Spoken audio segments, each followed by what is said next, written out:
Selamat pagi, Mbak.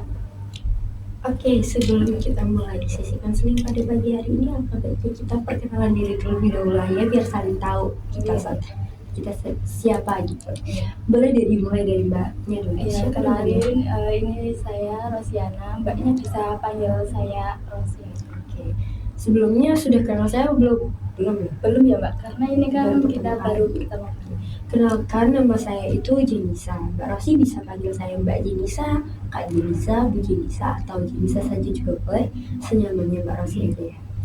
Nah, sebelum itu Mbak Rosi bisa di sesi konseling ini Mbak Rosi bisa menyamankan diri terlebih dahulu biar nyaman, nggak terintimidasi atau yang lainnya ya. Mbak Rosi bisa selonjoran, bisa sender atau terserah ya. Terserah Mbak Rosi, senyamannya Mbak Rosi aja. Kalau boleh tahu Mbak Rosi langsung ke sini atau bagaimana? Oh enggak, ini tadi dari main sama teman-teman terus langsung ke sini. Oh, berarti main dulu. Iya. Iya sih, kita kan janjiannya sekitar jam 11 ya. Ini mungkin lebih awal karena menyesuaikan jadwal juga di minggu kemarin. Nah, sebelumnya Mbak Rosi kesibukannya apa nih di akhir-akhir ini? Akhir-akhir ini kan saya ini ya, Mbak, masih jadi mahasiswa di semester 4, jadi lagi padat-padatnya sih di semester 4, jadi saya kebanyakan belajar itu karena banyak tugas. Oke, berarti di semester 4 ya. Kalau boleh tahu kuliah di mana Mbak Rosi? Ini Mbak, di UNESA. UNESA ya. Di UNESA di Surabaya ini Mbak Rosi ngerantau atau pulang pergi? Ini Mbak, pulang pergi saya. Oh, karena kan dekat di Sidoarjo. Sidoarjo. Ya. Oke. Sidoarjo ini di mana? Pojok, Sidoarjo Barat. Oke. Oke, Sidoarjo Barat ya. Baik, sebelum kita mulai sesi konseling pada pagi hari ini, izinkan saya untuk menjelaskan beberapa hal terlebih dahulu ya sebelum mulai sesi konseling. Nah, di sesi konseling kali ini tuh ada namanya akses kerahasiaan. Jadi Mbak Rosi tidak perlu khawatir cerita yang Mbak Rosi ceritakan sama saya itu bocor kepada pihak luar. Saya akan melindungi privasi Mbak Rosi di sini. Jadi Mbak Rosi tidak perlu takut, jadi tenang aja ya. Rahasianya Mbak Rosi aman selesai. Nah, yang kedua ada akses keterbukaan. Saya berharapnya Mbak Rosi di sini bisa terbuka dan bicara lebih santai sama saya. Jadi tidak perlu takut terintimidasi dengan saya. Kita bicara santai-santai aja seperti ngobrol biasa. Oke. Nah, saya tidak akan menghakimi Mbak Rosi juga. Jadi Mbak Rosi bisa merasa lebih rileks untuk ngomongin beberapa hal. Sementara itu, saya juga akan terbuka untuk setiap penjelasan pada tahap konseling yang akan kita lakukan nanti. Jadi, Mbak Rosi tidak perlu bingung apa yang akan Mbak Rosi lakukan. Mbak Rosi hanya perlu mengeluarkan semua cerita Mbak Rosi, semua hal yang mengganggu Mbak Rosi ya. Iya sih Mbak, itu penting buat saya karena saya ini tuh pengen cerita ya. Nah, cerita saya ini nggak pengen bocor ke orang-orang lain gitu di dalam sesi konseling. Iya Mbak Rosi, tenang aja ya, kita akan melindungi rahasia Mbak Rosi. Nah, yang terakhir ini ada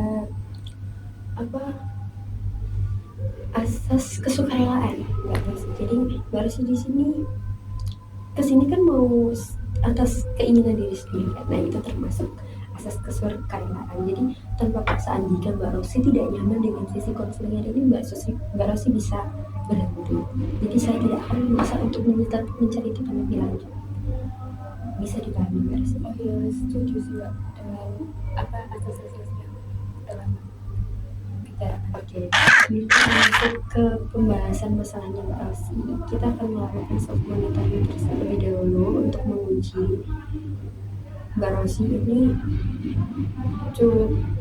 kondisinya seperti apa, jelasnya gimana, ukur perkembangannya lah untuk percakapan kita gitu. Kita mulai dengan beberapa pertanyaan santai dan yang Mbak Rosi alami. Akhir-akhir pertama nih, dari skala 1 sampai 10.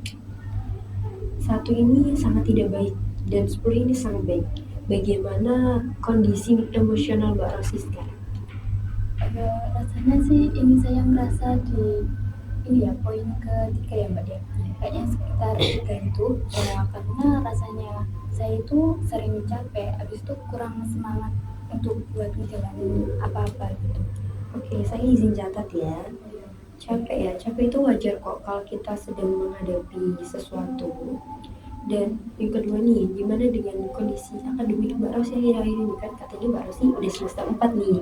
Udah semester 4 pastinya hektik banget lah ya untuk penugasan, terus habis itu praktik di perkuliahan dan lain-lain. Dari skala 1 sampai 10, berapa baik Mbak Rosi bisa mengelola tugas dan aktivitas di kelas sekarang? Kalau akhir-akhir ini sih lebih rendah sih ya Mbak ya. Kayaknya mungkin 2 aja deh. Karena sudah banyak tugas yang tertunda dan di kelas itu juga sering saya tuh nggak bisa fokus gitu loh. Kadang bahkan tertidur aja karena saya itu merasa lelah karena yang ngerjain tugas kan saya seringnya begadang gitu.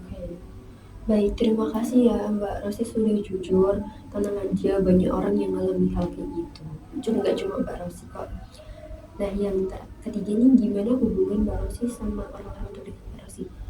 Khususnya orang tua atau saudara itu dari skala 1 sampai 10, seberapa nyaman komunikasi Mbak Rosi sama mereka?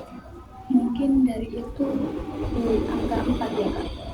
Karena saya ini bisa komunikasi sih, tapi nggak terlalu dalam banget. Terutama kalau bicara tentang seputar perkuliahan saya itu dan prestasi saya jadi langsung kayak ngerasa diri saya ini nggak nyaman.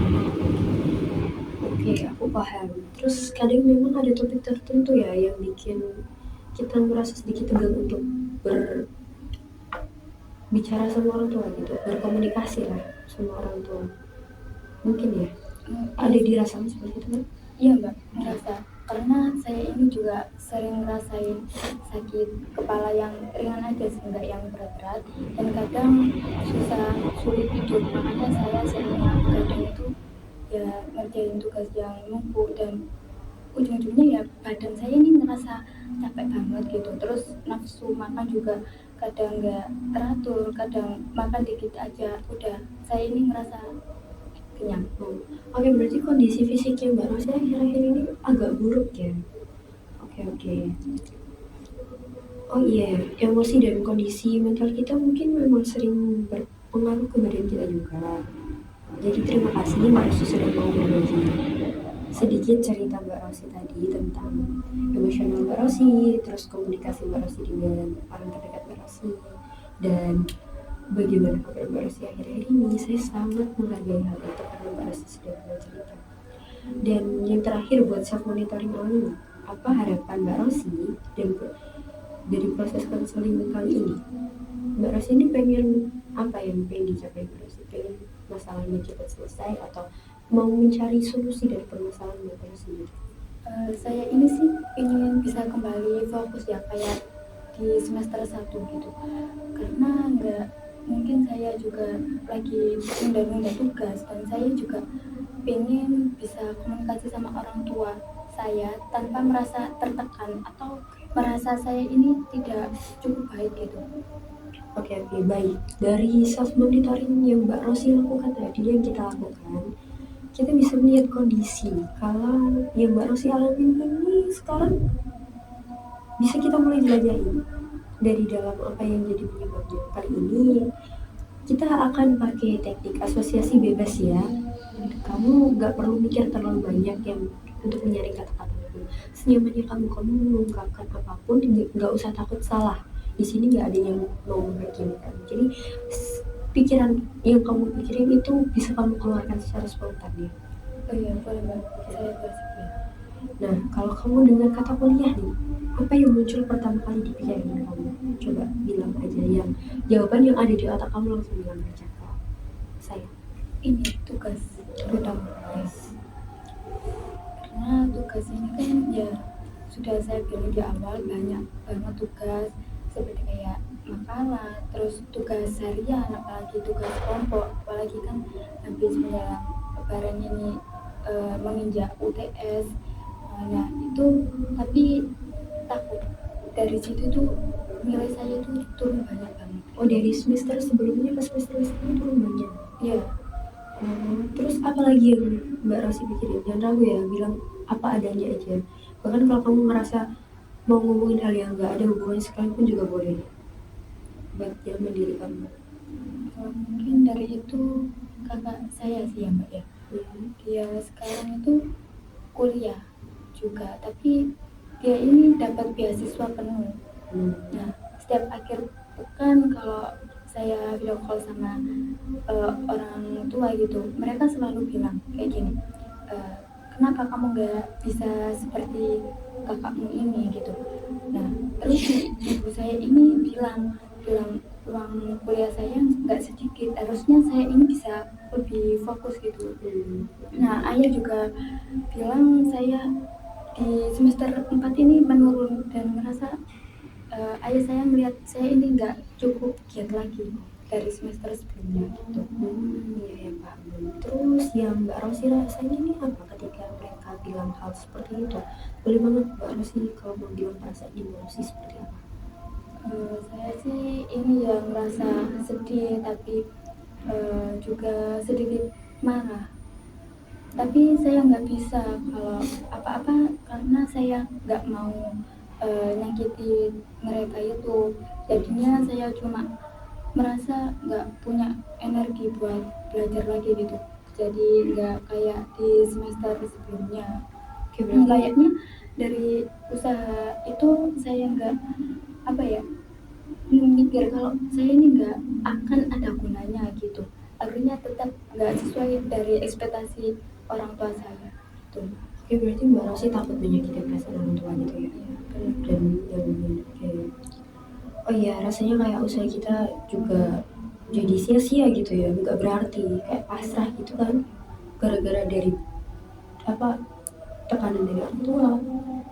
Oke, kalau selalu dibandingin dengan orang lain, terus kamu biasanya melakukan apa setelah dapat perkataan atau pembicaraan yang seperti itu dari orang tua? ya saya cenderung udah di dalam kamar aja sih nggak keluar. Jadi cuma kayak main game, nonton video gitu. Kadang sampai lupa waktu juga untuk ngerjain tugas yang seharusnya deadline-nya ini sudah dekat. Padahal saya tahu kalau nanti semakin saya menunda-nunda, semakin apa tanggungan kerjaan saya ini menumpuk gitu. Oke, oke.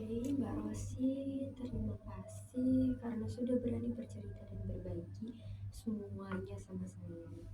Saya merasa sangat ini ya dihargai di sini karena Mbak Rosi bisa senyaman ini dengan saya dan bisa seterbuka ini. Saya berterima kasih banget. Kamu sudah sangat hebat loh, bisa datang dan mulai membicarakan hal ini. Dari apa yang kamu ceritakan tadi, yang Mbak Rosi ceritakan tadi, kita bisa lihat jelas hubungan antara perasaan tertekan karena dibandingkan sama orang tua dengan perilaku Mbak Rosi sekarang itu kayak enggak ngerjain tugas dan merasa tidak ada gunanya berusaha. Kayak tadi kan tugasnya banyak yang di ini kan ditinggalin gitu, sama katanya Mbak Rosi tadi sempat menurun ya, nilainya itu ada berhubungan. Kamu merasa ini memang benar adanya ya? Iya sih mbak, baru dari konseling ini saya itu merasa sadar kalau rasa tidak cukup baik itu bikin saya nggak punya semangat lagi gitu buat kedepannya. Sebelumnya saya cuma merasa males-males saja gitu. Oke, itu mungkin bisa dikenal dengan insight yang berarti itu seperti kesadaran tentang tubuh antara emosi kita sama perilaku kita. Ini langkah yang sangat penting, sangat baik dan sangat penting buat perubahan selanjutnya. Sekarang berdasarkan self monitoring yang Mbak Rosi bilang dibahas di awal tadi, kita sepakati langkah awal yang kita lakukan itu gimana kalau kita mulai dari besok kamu coba kerjain bagian awal dari satu tugas kuliah yang kamu pilih sendiri, nggak nggak perlu mikir nilai atau apa yang orang tua bilang dulu ya. Jadi kita fokus menyelesaikan tugas kuliah dulu, kita benerin dulu di situ tugas kuliahnya. Kan banyak itu yang ke skip karena mikirin, karena dibandingin, terus habis itu di perasaan tertekan, terus sampai akhirnya kita malas kan. Nah gitu, kita bisa mulai fokus dulu, gak perlu mikir nilai atau orang tua bilang apa, kita cukup fokus pada bagian awal pekerjaan kita. Bisa Mbak Rosi coba? Bisa mbak, mungkin saya akan coba ya mbak ya. Mungkin dari itu mulai dari tugas makalah dan tugas kelompok yang lainnya, karena kan juga banyak tugas kelompok sih. Nah yang bakal tenggat waktunya itu cepat gitu. Mungkin itu saya.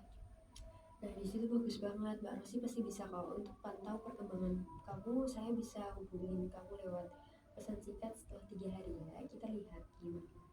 Nah jika Mbak Rosi masih ada keluhan atau apa, Mbak Rosi bisa lagi chat saya untuk membuat janji untuk bertemu seperti sekarang. Nah cuma nanti saya akan follow up ke Mbak Rosi, selalu bertanya bagaimana perkembangannya Mbak Rosi untuk hanya sekedar menanya kabar atau kemajuan tugas yang Mbak Rosi mulai, untuk sekedar mengingatkan aja. Selain itu, Mbak Rosi juga bisa lakukan self monitoring sendiri, seperti setiap hari kalau mau coba catat sedikit saja hal-hal yang Mbak Rosi rasain gimana, dan apa yang Mbak Rosi kerjain gitu bisa Mbak Rosi catat. Itu bisa biar bisa nge-suggest Mbak Rosi, oh saya sudah selesai melakukan tugas ini dan saya sudah melakukan ini, saya sudah menjadi lebih baik. Jadi kan ada skala tadi yang saya bilang 1 sampai 10, gimana perasaan Mbak Rosi setelah mengerjakan tugas, itu perasaannya gimana, pasti akan ada rasa tenang dan tidak kayak malas-malasan lagi. Kita jadi kurangin malasnya. Jadi dari 1 sampai 10 rasa malas itu bisa dikurangi. Dari yang sekarangnya seumpama 10, kita bisa, wah sekarang rasa malasku sudah jadi 9, sudah jadi 8 dan lain-lain. Itu bisa di self monitoring sendiri ya Mbak Rosi. Nah jika misalnya catat kalau kamu berhasil menyelesaikan tugas atau kalau kamu merasa ada perubahan dari perasaan Mbak Rosi bisa melakukannya kan, kayak nyatet-nyatet gitu kan gampang ya, bisa dibuat kayak jurnal gitu. Gitu. Jadi saya bisa buat seperti itu ya Mbak? Iya bisa, benar. Ya sih, itu bisa juga, rasa ini tuh bisa bantu saya lihat dari perkembangan saya yang dulunya menurunkan dari skala itu. Saya bisa lihat target pencapaian saya. Oke, jadi apakah perasaan Mbak Rosi sudah jauh lebih baik setelah menceritakan semuanya sama saya? Atau ada masih yang rasa mengganjal, ingin belum diceritakan gitu? Mungkin sudah sih Mbak, cukup. Mungkin kalau nanti ada yang mengganjal, apakah boleh saya nanti? Iya, boleh. Nanti ini untuk sesi pertama hari ini kita cukupkan ya, untuk jika Mbak Rosi ada gangguan atau masih struggle sama apa yang Mbak Rosi lakukan, mungkin kita bisa ketemu di sesi kedua dan membahas lebih lanjut terkait itu. Karena kita sudah menerapkan asosiasi bebas di sini, Mbak Rosi juga sudah menceritakan semuanya sama saya, dan kita mencari alternatif atau solusi yang tadi Mbak Rosi bisa mulai dari hal-hal yang kecil, yang kayak menyelesaikan tugas-tugas kecilnya dan lain-lain. Oke? Jadi Mbak Rosi juga bisa mencatat seperti air journal. Kita bisa melihat self monitoring Mbak Rosi ya, buat perkembangan Mbak Rosi selanjutnya, pembahasan. Kalau perlu sebelum pulang Mbak Rosi bisa mampir makan dulu, atau kemana Mbak Rosi setelahnya mau pulang? Mau kemana niatnya? Ini hanya saya mau jalan-jalan aja sih. Jalan-jalan sendiri gitu atau asal makan. Oke Mbak Rosi, kita cukupkan sesi konseling kita pada pagi hari ini ya, pagi menjelang siang lah ya. Terus Mbak Rosi ini sudah sangat luar biasa dan bisa datang dan mau bercerita kepada saya. Mungkin ada beberapa orang yang tidak mau bercerita akan gangguan yang mereka akhir-akhir ini ya, yang membuat mereka kesulitan. Alhamdulillah Mbak Rosi mau bekerja sama dengan saya untuk menceritakan apa yang ada di otak Mbak Rosi, yang secara spontan berbicara kepada saya. Terima kasih Mbak Rosi, selamat siang dan semoga baik terus ya kabarnya untuk ke depannya. Terima kasih. Terima kasih. Ya, sampai